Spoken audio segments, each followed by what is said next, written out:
விநாயகர் சதுர்த்தி இல்லை கிருஷ்ண ஜெயந்தி இல்லை இந்த மாதிரி பொங்கல் இந்த மாதிரி ஏதாவது ஒன்று செய்வாங்க. செஞ்சுட்டு ஃபஸ்ட்டு எடுத்து என்ன செய்வாங்க? வெரி குட், சாமிக்கு வச்சுருவாங்களா? சாமிக்கு வச்சுட்டு அப்புறமா என்ன செய்வாங்க? நமக்கு வைப்பாங்களா? அதில் கொஞ்சம் டைம் ஆகுமா? அந்த டைம் பார்த்து அப்போ பாத்ரூம் போயிடுவார். ரெடி ஆகிட்டு வரேன், சாப்பிட்லாம். எனக்கு பசிக்கும். அம்மா இன்னும் சோறில் இலையில சோறு போட்டிருக்காது. இலையில சோறு ரெடியாக இருக்கிறது சாமி கிட்ட இருக்கிற சோறு. முக்கியமாக இந்த பொங்கல் மாதிரியாக இருந்தால் கூட கையில் பட்டதாக தெரிஞ்சிடும். இந்த கொழுக்கட்டெல்லாம் வச்சுருந்தாங்கன்னு வச்சுக்கேன், தெரியாது. ஒரு பையன் என்ன பண்ணிட்டான், சரி நான் உனக்கு கேட்குறேன், பிரசாதத்தை சாமிக்கு வச்சிடணும். அதுக்கு முன்னால், சாமி வைக்கிறதுக்கு முன்னால் அதை சாப்பிடலாமா? ஏன்?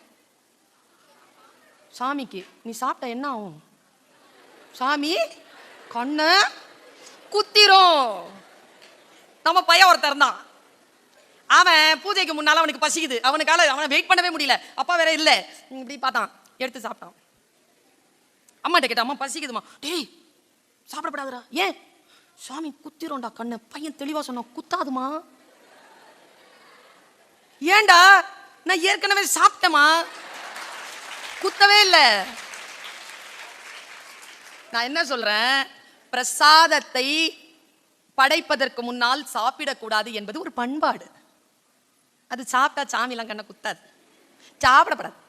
ஏன்னா இறைவனுக்கு நாம் கொடுக்கக்கூடிய அந்த மன இரக்கம் இருக்கு இல்லையா, அந்த மன தாழ்ச்சி இருக்கு இல்லையா, அது உன்னை வேறு நிலையில் உயர்த்தி கொண்டே போகக்கூடிய ஒரு தன்மையை தரும் என்பதற்காக தான் அப்படி வச்சிருக்காங்க. முதல்ல பிரசாதம்னு என்னன்னு குழந்தைகளுக்கு சொல்லி கொடுத்துட்டீங்கன்னா அதுங்க அதை கேட்குமா?